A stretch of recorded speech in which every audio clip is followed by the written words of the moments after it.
अस्सलाम वालेकुम नाजरीन, उम्मीद है आप लोग खैरियत से होंगे। नाजरीन, उलमा हज़रात बैठ के हैं हुण देखो की चंद चढ़ाते हैं कि ईद कल होंदी है या परसों होंदी है। अगर मेरी राय पूछें तो मेरा तो ख्याल है कि परसों हो जाए तो ज़्यादा बेहतर है। मैंने तो अभी कोई तैयारी भी हाथ नहीं की जो ईद से एक दिन पहले करनी चाहिए थी। मैं तो इसी मफरूज़े पे चल रहा हूँ कि ईद हफ्ते वाले दिन होनी है। और उसकी एक वजह यह है कि सऊदी अरब में भी अभी ईद नहीं हुई, तो लिहाजा मैं तो एक बहुत बड़ा स्टेक होल्डर हूँ कि ईद कल ना होवे, नहीं तो मेरियाँ होन ही दौड़न लगनी है। और मुझे इससे ना बल्कि अपनी अपनी जब फिक्र पड़ी होती है तो मुझे एक बात याद आ गई। मैं यूनिवर्सिटी के ज़माने में हम एक दिन ना फ़िल्म देखने गए, तो हमारा एक दोस्त था। वो अपनी टिकट तलाश कर रहा था, सिनेमा के अंदर चले गए तो किसी ने उसको थ्रेट किया। उसने कहा टिकट किधर है? वो कहता है मेरे पास सुनी है। उसने कहा वो आ रहे हैं डंडा लेके और छोड़ेंगे नहीं जिसके पास टिकट नहीं होगा, डंडे मार मार के बाहर कटेंगे। वो टिकट तलाश करना शुरू हो गया। दूसरा कहता है वो यार देखना नीचे कहीं बम ना हो। वो कहता ਤੁਹਾਨੂੰ टिकट दी पई है, मैनू बम दी पई है। तो लिहाजा ये है कि मैं जो है अपने अभी मैं तैयार नहीं हूँ, तो लिहाजा मेरे लिए कंसर्न, मेरे स्टेक्स यही हैं कि आज इन्होंने इंशाल्लाह चंद नज़र ना आए कि ले परसों जाके ईद हो। और मैं इसलिए ज़रा थोड़ा सा कॉन्फिडेंट भी हूँ कि अभी सऊदी अरब में भी ईद नहीं हुई, हमारे पड़ोस में हो गई है। जो अफ़गानिस्तान वाले हैं उन्होंने तो बाकायदा जंग का भी पाज लिया, उन्होंने क्या यार ईद कर लेंगे, तो लिहाजा उधर उन्होंने कर लिया है। कोई हमारे कोई पेशावर के कोई दोस्त हैं, कोई मस्जिदों वाले हैं, कुल माजरात हैं, उन्होंने कर ली। ईद का हमारा तनाज़ा जो है पुराना तनाज़ा है। कोई मेरे ख्याल है कि पहली दफ़ा जो है ना 1953 में ये तनाज़ा खड़ा हुआ था कि किसी को चांद नज़र आ जाता था, किसी को नहीं। आज भी मैं से सुन रहा हूँ मैं कोई इस तरह की कोई डिस्टर्बिंग डिस्टर्बिंग किस्म की न्यूज़ हैं कि किसी जगह से कोई लोग गवाहियाँ दे रहे हैं कि उन्हें कोई चांद नज़र आ गया। लेकिन देखें कि जितनी गवाहियाँ मतलूब हैं वो सारी मिल जाती हैं या नहीं मिलती। अगर हो गई तो साड़ियाँ दौड़ां लगनगियाँ लगनगियाँ, लेकिन ਤੁਹਾਨੂੰ ईद मुबारक हो। तो अब यह है कि आगे बढ़ते हैं नाजरीन। जो सूरत हाल है बड़ी नाजुक होती जा रही है, ख़ास तौर पे मिडल ईस्ट में। जो इसराइल हैं उन्होंने इनके कोई गैस इंस्टॉलेशंस या गैस रिजर्व्स उनको टारगेट किया है, ईरान को। और ईरान ने आगे नतीजतन अरबों के किया है। कतर की गैस इंफ्रास्ट्रक्चर को उन्होंने टारगेट किया है। और वो इतना एक वाइटल है जो ओवरऑल ग्लोबल सप्लाई में, कि अगर वो बंद हो गया ना तो फिर आप समझें कि सब के बंद हो गए। यानी कि उसके बाद पूरा यूरोप जो है ना वो इस टाइम कतर के अंदर नहीं ना साह दे नाल साह लै रहा है। और सारे खड़े हो गए हैं। ट्रंप इनको पहले कह रहा था कि वो आप नए हरमोज़ खुलवाना है, वो कोई बंदा उसके साथ तैयार नहीं था। अब जो है वो कहते हैं कि हम साथ जाने को तैयार हैं। दूसरा जो यूएन के सेक्रेटरी जनरल हैं उन्होंने भी इसको कंडेम किया है कि इसको खोला जाए। जो गल्फ़ कोऑपरेशन काउंसिल है वो भी बड़े वोकल हुए हैं, और डेफिनेटली उनको होना भी चाहिए। जो सबसे ज़्यादा गैस के ज़खायर हैं वो कतर के पास हैं या ईरान के पास हैं। और कतर के मामलात ईरान के साथ इतने ख़राब थे नहीं, बल्कि कतर का इनको 2017 की गालबन बात है कि सऊदी अरब ने इनका बिल्कुल नातका बंद कर दिया था, इनके तमाम रास्ते बंद कर दिए थे, और बाकी भी को 8-10 अरब मालों को साथ मिला लिया था। और जो वजूहत थी, मुख्तलिफ वजूहत, उसमें उस टाइम इनके ईरान और तुर्की के साथ बढ़ती हुई कुर्बतें, अल जज़ीरा का इशू, इस तरह के और जो मुख्तलिफ जगह पे जो इस्लामिस्ट ऑर्गेनाइजेशन हैं उनको सपोर्ट, इस तरह के मामला थे। लेकिन ईरान हैड आल्सो फैक्टर्ड इन। तो ईरान वाले जो हैं वो भी बादशाह लोग हैं, वो किसी को नहीं बख्शते। वो आते हैं कि मैं पागल हो गया, यानी कि जिस तरह इमरान खान था ना कि मैं बड़ा ख़तरनाक हो जाना है, अब ईरान भी ख़तरनाक हुआ है।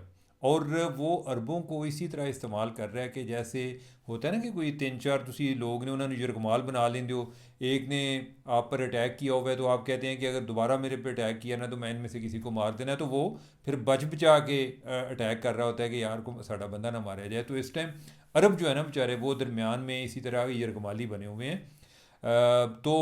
कल तो काफ़ी कोई एक अरबों की तरफ से बयानात भी आए हैं।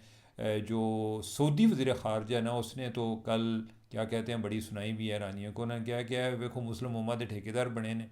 एक इन्होंने हूथीज़ जड़े ने वो पैदा किए ने, पाले ने साढ़े वास्ते, उसमें उन्होंने अपना नाम नहीं लिया।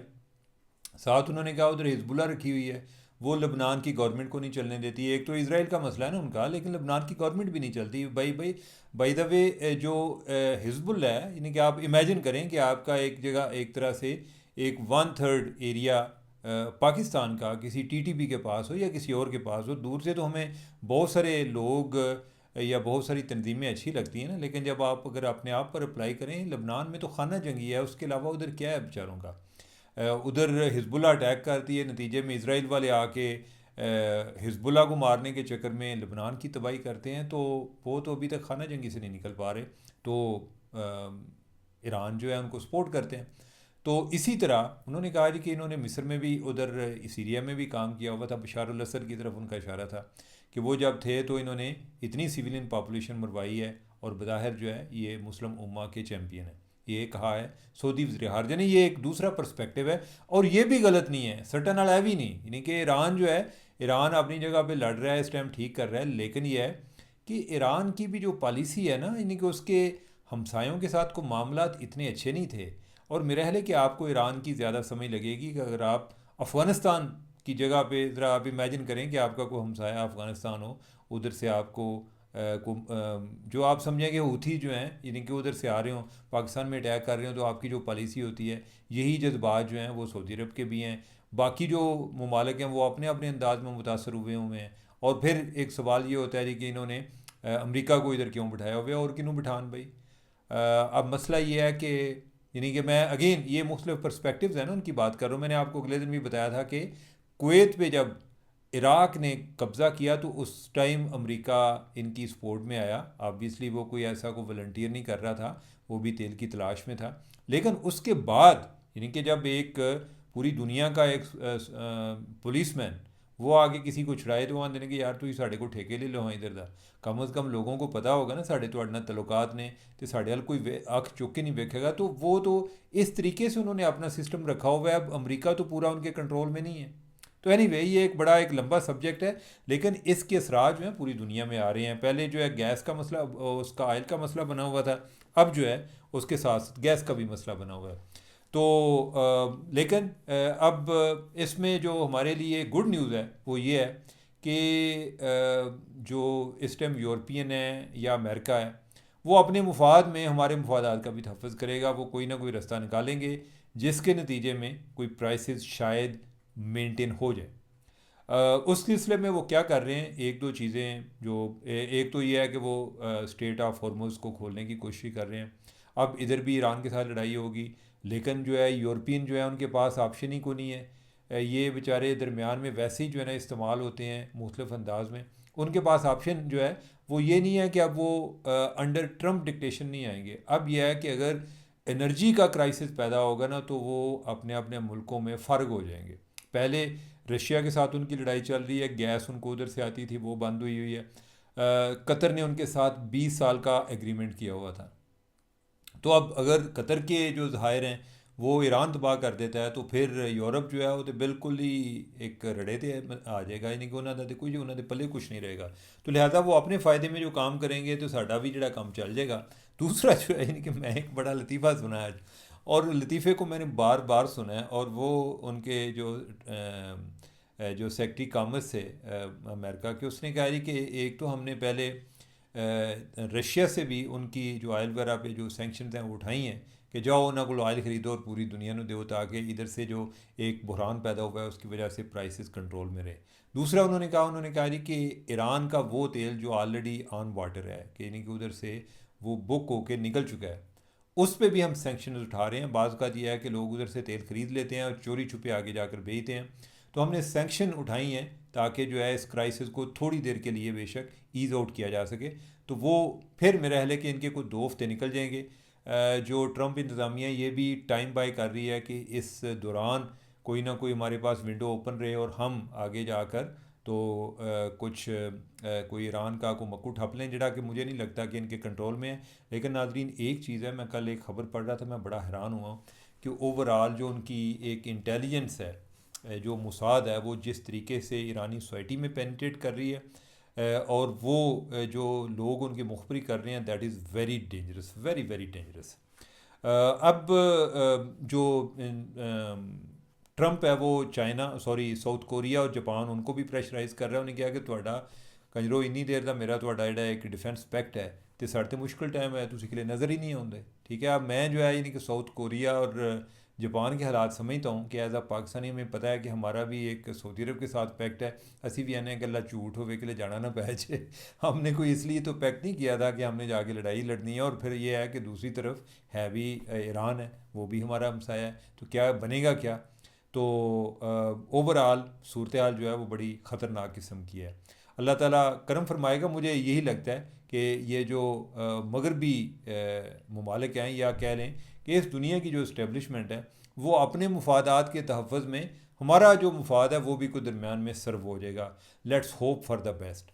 अब यह है कि आज आर्मी चीफ़ ने भी सारे उलमा इकट्ठे किए हुए थे मकतबा, यानी कि शिया मकतबा फ़िक्र के।